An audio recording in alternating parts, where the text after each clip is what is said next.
En manchette, aujourd'hui, une deuxième victoire consécutive pour Marc-Antoine Camiran et l'équipe de course GM Payet. Bonjour et bienvenue à votre bulletin d'information sur les ondes de CTRB, votre télévision locale et régionale, aujourd'hui, le 22 juillet. On débute donc par une nouvelle sportive. Marc-Antoine Camiran a effectué une brillante remontée en fin de course pour remporter une deuxième victoire consécutive samedi dernier, alors que l'équipe Payet Course Racing était au Sutherland Automotive Speedway, c'est à Saskatoon, en Saskatchewan, dans l'Ouest canadien. Le début d'un voyage donc dans cette partie du pays pour la série NASCAR Canada. Andrew Ranger a également enregistré une autre solide performance, un autre podium avec une troisième place. Marc-Antoine Camiran et l'équipe Camiran Performance ont travaillé dur durant toute la journée pour trouver un peu de vitesse pour la Camaro GM Payet Chevrolet Canada numéro 96. Lors de la séance d'essai, a-t-il dit, nous n'étions pas les plus rapides pour une simulation de qualification. Mais nous avions une bonne voiture sur le long relais avec des pneus plus usés. Et par la suite, en qualification, j'ai su dès les premières secondes en piste que ma voiture serait très bonne, a déclaré Camiran, qui a finalement signé la pole position. Le pilote de la Camaro GM Payet Chevrolet Canada 96 a mené les 100 premiers tours avant de céder la tête à Andrew Ranger.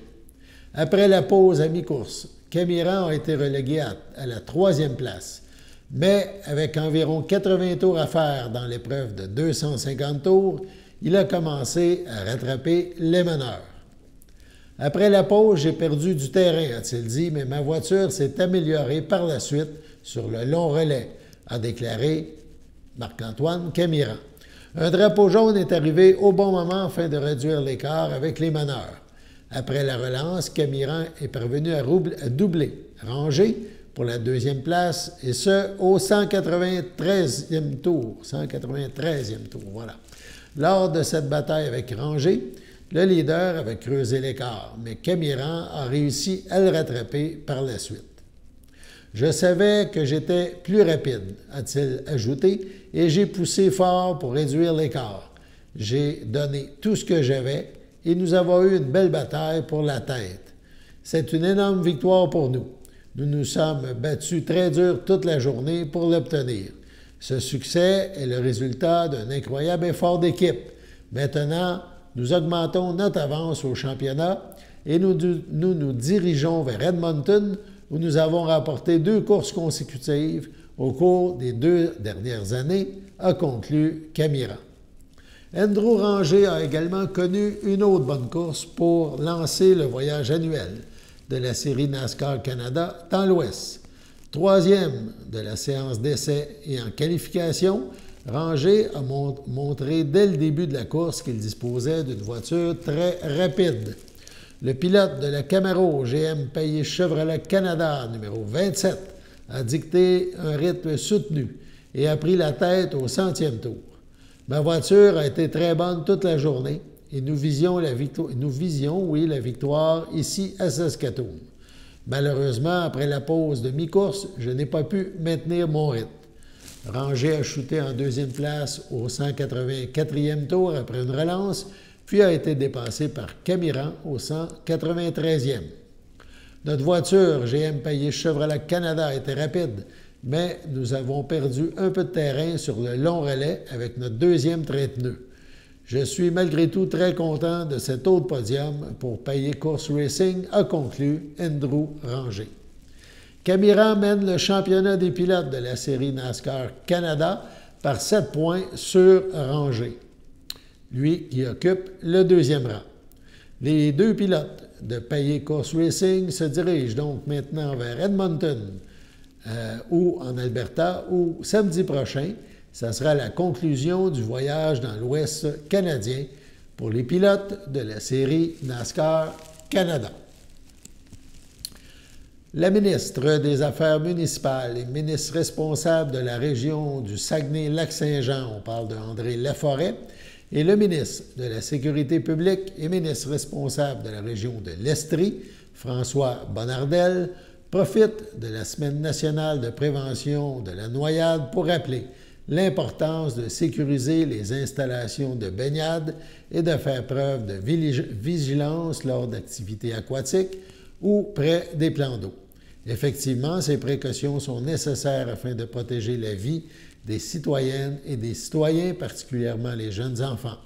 Cette semaine, parrainée par la Société de sauvetage, a débuté le 21, donc hier, et se poursuivra jusqu'au 27 juillet sous le thème « La noyade est évitable ». Le gouvernement du Québec poursuit d'ailleurs ses efforts de sensibilisation quant à la sécurité des piscines résidentielles. À ce sujet, les propriétaires de piscines résidentielles extérieures installées avant novembre 2010, qui bénéficiaient auparavant d'une exemption, ont jusqu'à maintenant, jusqu'au 30 septembre 2025, pour mettre aux normes leur installation et se conformer au règlement sur la sécurité des piscines résidentielles. Toutes les autres doivent déjà être conformes aux règles. Le règlement vise essentiellement à limiter l'accès aux jeunes enfants aux piscines résidentielles par certaines mesures, telles que l'installation d'une enceinte munie d'une porte de sécurité se refermant et se verrouillant automatiquement. Ce règlement s'applique à toutes les piscines résidentielles extérieures, qu'elles soient creusées, semi-creusées, hors terre ou démontables, gonflables ou autres. Les municipalités sont responsables de l'application du règlement sur la sécurité des piscines résidentielles et de la délivrance d'un permis pour la construction d'une piscine ou d'une installation connexe, clôture, terrasse, plateforme, etc. Pour chaque enfant décédé d'une noyade, plus de 10 se rendent aux urgences ou sont hospitalisés pour une quasi-noyade. Donc, selon l'organisme responsable, pendant les mois d'été, c'est un enfant par jour en moyenne qui se présente aux urgences pour une noyade ou une noyade non mortelle. Donc, on invite à la prudence.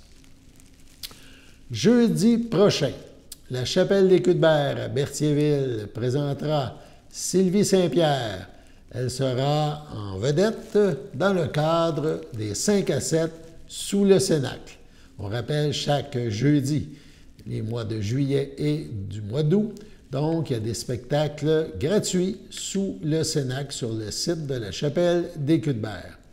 Cette fois-ci, c'est un spectacle à saveur country qui sera présenté aux gens présents. On écoute l'entrevue que l'artiste nous a accordée. Je suis en compagnie de Sylvie Saint-Pierre. Bonjour Sylvie. Bonjour. Tu es beaucoup connue pour, on pourrait dire, de faire de la chanson country, être une amatrice de ce style de musique-là. Oui. Et on va avoir la chance à la Chapelle des Cuthberts jeudi ici, le 25. Très hâte. De t'entendre chanter. Oui.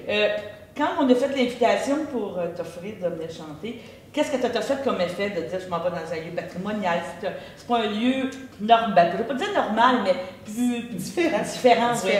Écoute, juste que ce soit à l'extérieur, ça, j'adore ça, espérant qu'il fasse très beau. Oui.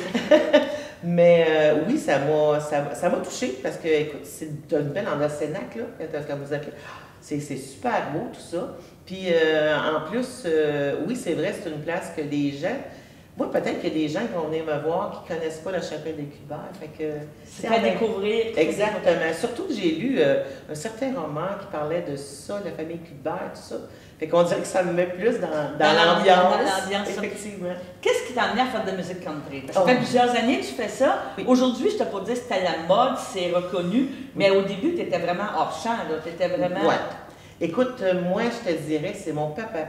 Écoute, je me vois encore... On restait à Montréal, on demeurait à Montréal, on s'en venait à Saint-Barthélemy, mes grands-parents restaient là.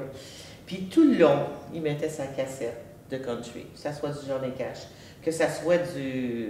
Écoute, Willie Lamotte, tout ça. Puis tu sais, quand t'es jeune, hein, tu veux-tu pas entendre du country? Bien, c'est ça, oui, c'est ça. Puis aujourd'hui, à un moment donné, je me suis associée avec 2 personnes pour faire un groupe de chansons. Puis eux autres, c'était vraiment des amateurs de country. Fait que là, j'étais comme pas étrangère à tout ça. Puis je me suis comme imprégnée de ça. Puis là, maintenant, je chante du Johnny Cash, puis à qui je pense? Mon père qui est décédé, tu sais. Fait que c'est tout plein de sentiments pour moi, chanter du country. Puis il y en a, j'aimerais ça faire connaître le country parce qu'il y en a qui sont moins à l'aise avec ce genre de musique-là. Puis on a tous un peu de country à quelque part. Oui, c'est ça. Il y a toujours un peu, un petit peu là, d'influence, tout ça. Là, même c'est Beyoncé cette année là, qui a fait un album country. Exact, ça a créé beaucoup de remous. Parce exact. On a essayé de la chanter, Beyoncé, mais pas facile. Elle n'est pas facile, elle a beaucoup de talent. Justement, on peut s'attendre à quoi? Tu veux nous faire quoi? Tu me parles de Johnny Cash, tu me parles de Famille Desrèches, on va avoir des airs connus, ou du Matland, parce qu'aujourd'hui, c'est très... C'est mon idole. Je suis allée le voir même il n'y a pas longtemps. Écoute, moi, ce que je veux faire avec ça, c'est que j'ai appelé ça sur un air de country, mais non, pas un air chanson, mais plus air époque. Okay. Donc, on parle du country québécois, du country traditionnel, du country acadien aussi. Je vais avoir des petites tunes acadiennes là-dedans. Et du country américain, New Country. New Country, exactement. Fait que, donc, je veux aller dans ces eaux-là pour faire connaître le country, soit aux plus jeunes qu'on parle de l'ancien country, et aux les plus vieux, ben, du New Country, mais Atlan, ils connaissent peut-être pas, puis ils disent ça. Fait que, non, c'est mon but. C'est ton but. Oui. Après ton spectacle, ta présentation de la chapelle, est-ce que tu as d'autres projets de spectacle que tu te promènes ou tu fais plus en profiter? Je sais que cet été, tu t'es gâté à aller voir des spectacles. Exact. Mais ça, j'essaie d'aller voir un spectacle par mois. Là, je m'en vais voir le show avec Maxime Landry. Oui. Et je me souviens, je viens de perdre son nom. Mais c'est un show qui parle de Dolly Parton, de Kenny Rogers, tout ça. Donc, ça, c'est un show que j'ai hâte d'aller voir. Je vais le voir le 10 août, justement. Mais écoute, j'essaie d'aller voir tout ça. Puis moi, personnellement, ben, je chante dans des soirées privées, je vais faire un petit quelque chose chez moi. Okay. Ceux qui ont des bateaux, des pontons, je vous invite le 3 août à venir dans l'après-midi, tout ça, vers 3 h de l'après-midi. On se met à l'ancre en avant. Tu sais, moi, c'est pas grand chez nous, fait que je peux pas inviter des gens chez moi. Mais sur vos embarcations, ben, on se fait un petit party. Puis écoute, l'année passée, on a quand même eu ça fait 4 ans que je fais ça. Puis j'aime ça. Bon, ben c'est bien ça. Qu'on a bien hâte de te voir, Sylvie, jeudi, on le rappelle, à la chapelle des Culs-de-Mer, à compter de 18 h, amenez votre pique-nique. Puis, exactement. Puis venez me voir en grand nombre, ça va me faire extrêmement plaisir d'échanger avec vous. D'accord, merci. Merci. Donc, ce jeudi, sous le Cénacle, sur le site de la chapelle des Culs-de-Mer. Sur ce, allons à la pause. Votre station de télévision de Berthierville vous invite cordialement à son bingo hebdomadaire télédiffusé tous les samedis matins dès 9h30. Depuis longtemps, les fans de CTRB se divisent le joyeux montant de 600 $ chaque semaine à cette joute de bingo. N'oublions pas non plus le super bingo mensuel d'une cagnotte de 2000 $ que vous pourriez vous partager chaque premier samedi du mois. Un moment de fébrilité qui pourrait devenir payant pour plusieurs d'entre vous. Pour vous procurer ces fameuses cartes de jeu, les dépositaires participants sont à Berthierville, le dépanneur Formule 1, la station-service Armois sur le boulevard Gilles Villeneuve, le marché IGA Extra Famille Mont-d'Or sur la rue Gabrielle Brissette, le marché Métro Boucher sur la rue Notre-Dame et la pharmacie Proxime sur la rue Frontenac. À Saint-Ignace de Loyola, le dépanneur Proxy sur la rue de la Traverse, la boucherie Aldo sur le rang Saint-Michel. C'est donc un rendez-vous hebdomadaire chaque samedi matin à 9h30 sur les ondes de CTRV, votre télévision locale et régionale, celle-ci toujours en haute définition. Toute l'équipe de CTRB vous remercie de votre fidélité et vous souhaite bonne chance.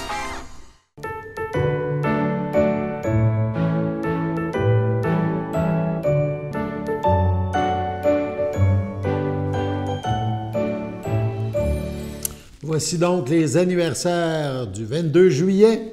La FADOC de l'île du Pas désire souhaiter bonne fête à Roy Grégoire, à Claude Fleury et à Daniel Lapolice. c'est votre anniversaire aujourd'hui, en ce 22 juillet, eh bien, toute l'équipe de CTRB se joint à moi et vous souhaite bonne fête. Avant la pause, on vous a parlé de la chapelle des Cuthberts et de ses 5 à 7 du jeudi sous le Cénacle. Eh bien, il y a une autre activité qui se déroule présentement à la chapelle des Cuthberts. Yves Gagnon, l'artiste, fait une résidence musicale à la chapelle des Cuthberts. CTRB l'a rencontré. Il nous parle de cette nouvelle aventure. On l'écoute. Arrivé à Gaspé, les yeux pochés, les poches percées, tombé dans le guichet automatique, fait trop fret dans les déchaleurs, on pogne la Madapédia, on vire sur l'Outaouais, pour descendre à Ottawa, attaquer le Parlement, faire tomber le gouvernement, faire tomber le gouvernement. Ma blonde, elle a aimé ça, elle me dit quand est-ce qu'on remet ça. Je lui dis n'importe quand t'es là, ça me donne le goût. La liberté pour mon pays, la liberté, la liberté.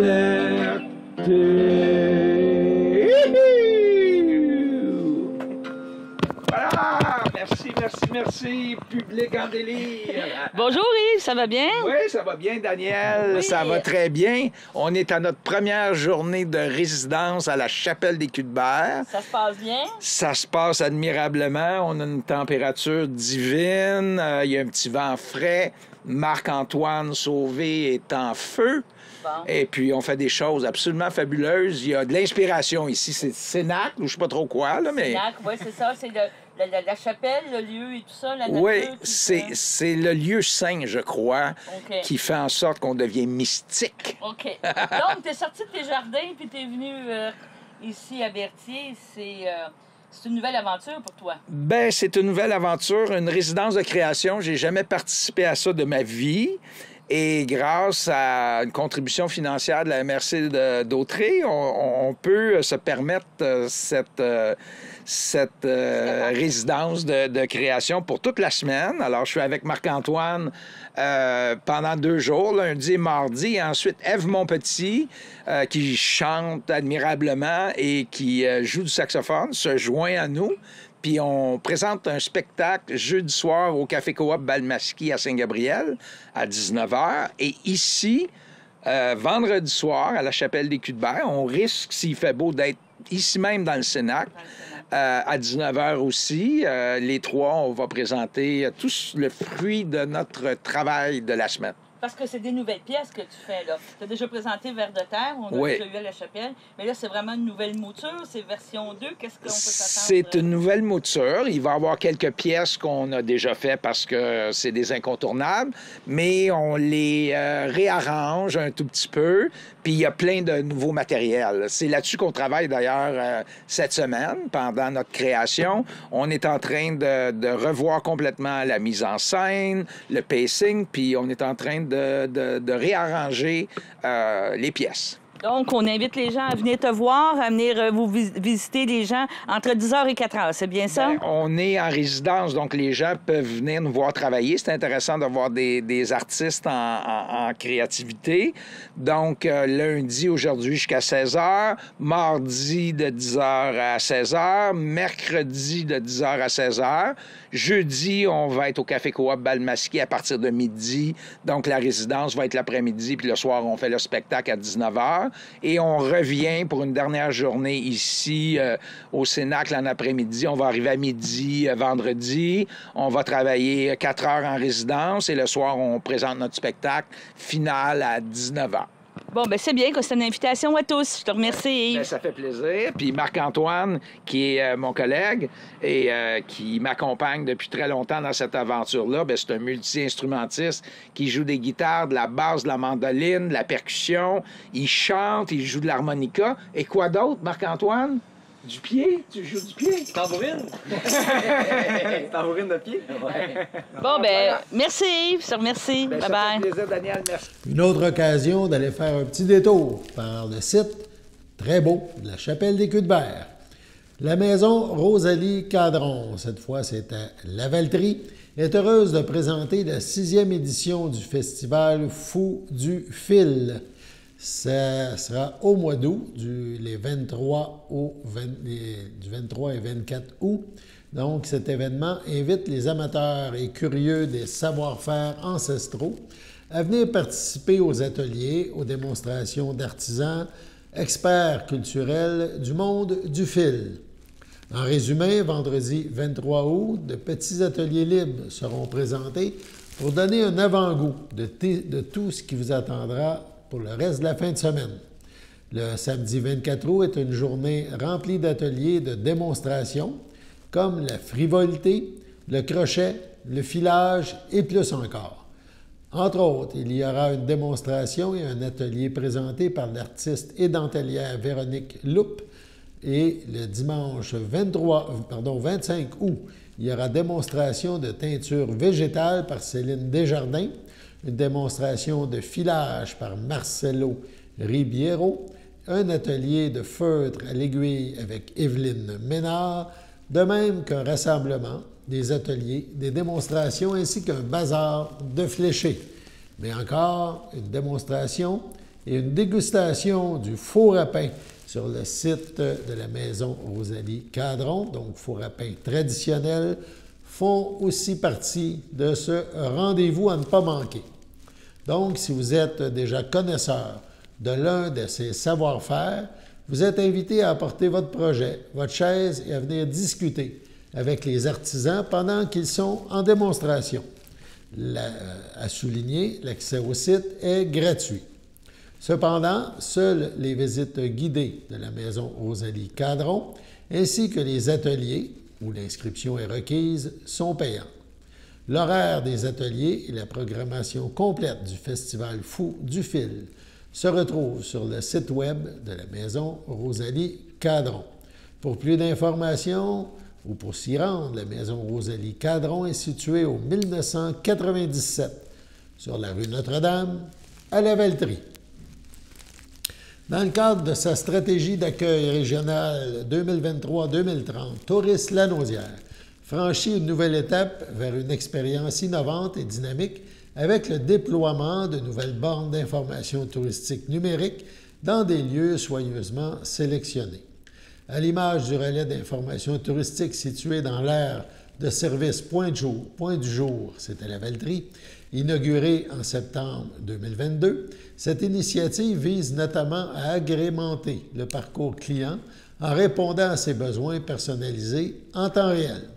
Conçus pour enrichir la découverte de la région, ces mini-relais d'information touristique incarnent l'esprit même de la région en mettant en lumière ses attraits et ses entreprises touristiques. Implantés dans des endroits stratégiques, on parle de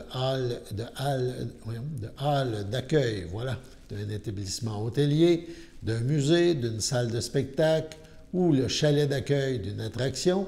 Ces bornes numériques permettront aux visiteurs de bénéficier de toute l'information nécessaire afin de compléter leur visite. Les premières bornes seront déployées dès cet été à l'hôtel Château-Joliette et au théâtre Alphonse Desjardins. Leur facilité de démontage et de transport permettra ensuite de les déplacer dans différents lieux afin d'en mesurer l'impact selon les saisons. Les objectifs visés par l'implantation de ces bornes sont les suivants. Augmenter la disponibilité des lieux de renseignement touristique sur le territoire en se positionnant chez les acteurs bénéficiant d'une grande affluence d'excursionnistes et de touristes. Agrémenter le parcours client en répondant à ses besoins personnalisés en temps réel. Faire la promotion des entreprises et des événements de Lanaudière grâce à un écran tactile et à des contenus interactifs et informatifs. Créer et renforcer une image de marque forte qui pourrait être exportée à plusieurs endroits clés sur le territoire. Un relais d'information touristique numérique et tactile pour un service personnalisé. En effet, ce nouveau concept de relais d'information touristique fait suite à une réflexion approfondie où chaque aspect et enjeu a été considéré. Grâce à une borne numérique et tactile pourvue de géolocalisation, les visiteurs pourront accéder à de l'information relative aux services offerts se trouvant à proximité. De plus, ces bornes offriront une expérience personnalisée aux visiteurs, leur permettant de créer leur propre itinéraire grâce à la génération d'une liste de favoris téléchargeables grâce à un code QR unique. Donc, une nouveauté au niveau touristique dans la Naudière. Sur ce, passons à la pause.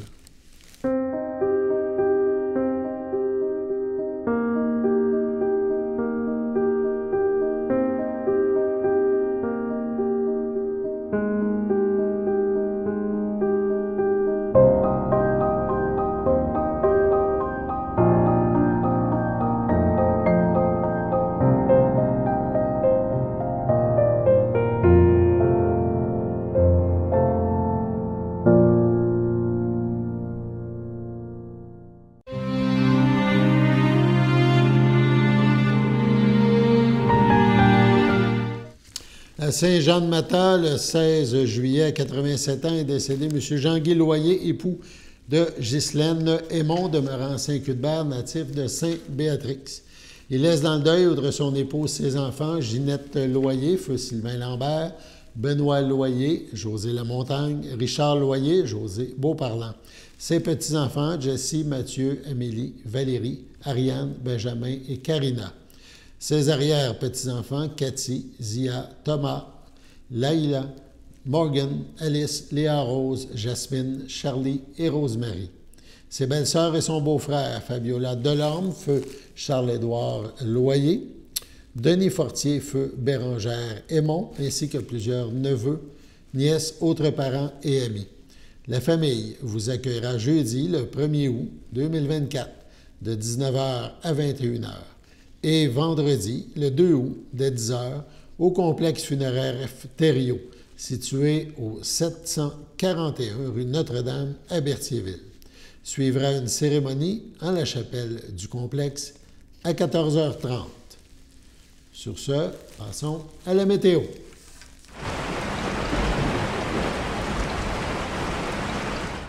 Bienvenue à votre météo avec Théo. Aujourd'hui, lundi après-midi, il fera ensoleillé avec une température de 27 ainsi qu'un ressenti de 30. Et pour à soir, il y aura une température de 25 ainsi qu'un ressenti de 30 et il fera généralement ensoleillé. Mardi matin, il fera un ressenti et une température de 18 ainsi qu'un ciel généralement ensoleillé. Mardi après-midi, il fera une température de 27 ainsi qu'une température de 32 avec un ciel généralement ensoleillé. Et pour mardi soir, il fera aussi généralement ensoleillé avec une température de 25 ainsi qu'un ressenti de 31. Et finalement, mardi nuit, il aura une température de 15 ainsi qu'un ressenti de 14 et avec des passages nuageux. C'était tout pour une météo. Nous vous avons donc présenté le bulletin d'information sur les ondes de CTRB, votre télévision locale et régionale, en ce 22 juillet. Alain Bellumeur au pupitre. Au nom de toute l'équipe, on vous remercie d'être des nôtres au quotidien. On se retrouve demain pour la prochaine édition de votre bulletin d'information à CTRB. À demain!